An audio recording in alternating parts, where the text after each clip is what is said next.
Bonjour à tous, c'est Skywood. Alors aujourd'hui dans cette vidéo je vais vous faire un tutoriel pour pouvoir programmer votre tout premier programme en utilisant une carte NetDuino et le langage C dièse. Donc tout d'abord pour pouvoir commencer un programme NetDuino, il va bien évidemment falloir une carte NetDuino. Dans mon cas je vais utiliser une carte NetDuino Plus. Il y a aussi la carte NetDuino classique comme celle qui est à l'écran. Il va aussi vous falloir le Visual Studio C dièse Express qui est disponible sur le site de Microsoft. Il va aussi vous falloir le Net Micro Framework qui est disponible sur le site de NetDuino et sur le site de Microsoft. Et bien évidemment le SDK NetDuino qui va vous permettre de développer des applicatifs pour la carte NetDuino. Donc bien choisir la version qu'il vous faut. Si vous êtes sur un système 32 bits, prendre la version 32 bits. Si vous êtes sur un système 64 bits, prendre la version 64 bits. Une fois que vous avez installé le logiciel Microsoft Visual Studio, que vous avez installé le Net Micro Framework et le NetDuino SDK, eh bien il suffit de lancer Visual Studio, donc C dièse, cliquez Nouveau projet. Normalement vous serez sur cette page.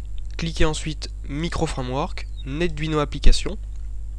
Alors au passage, si vous avez une carte NetDuino Plus et que vous voulez utiliser la carte SD ou le port Ethernet, il faudra cliquer sur NetDuino Plus Application. Dans mon cas, je vais utiliser les fonctions de base, donc je vais juste utiliser la classe NetDuino Application. Donc après, il suffit de rentrer un nom, donc par exemple je vais l'appeler test, et de faire OK. Une fois que c'est fait, vous voyez qu'il a lancé la solution. Par défaut, il crée un programme qui s'appelle programme.cs, CS comme C#, c'est-à-dire C dièse. On va double-cliquer dessus pour l'ouvrir. Et vous voyez ici, il y a un commentaire qui nous dit tapez votre code ici. Donc, dans ce tutoriel, je vais simplement faire une LED qui clignote, le très connu Blink. Pour ce faire, je vais d'abord devoir déclarer ma LED, donc en sortie. Pour ce faire, je vais utiliser la classe OutputPort. Et je vais déclarer un nouveau port de sortie sur la LED intégrée dans la carte. Donc pour accéder aux pattes, il suffit de faire pins avec un S, point, et choisir la patte, la broche que l'on souhaite. Donc dans mon cas, onboard LED. Ensuite il faut spécifier un état par défaut. Donc false pour éteindre, true pour allumer. Donc je vais mettre false.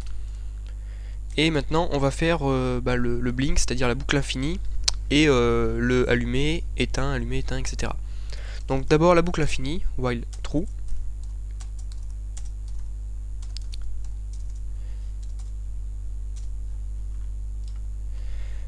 Ensuite, on va éteindre la LED, donc LED.write false.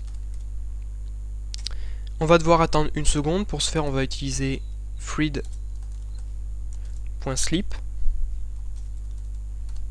1000 et on va allumer la LED, donc LED.write true, et on va remettre la ligne du dessus. Voilà. On enregistre. Donc on déclare la LED, la broche sur laquelle se trouve la LED intégrée en sortie, et à l'infini on va éteindre la LED, attendre une seconde, allumer la LED, attendre une seconde, etc., tout en boucle. Alors, petite astuce, si tout de suite vous lancez le débugage, que vous déployez l'application, elle va se déployer sur l'émulateur, qui n'a absolument rien à voir avec une carte NetDuino. Donc vous n'aurez aucune chance de voir ce qui se passe.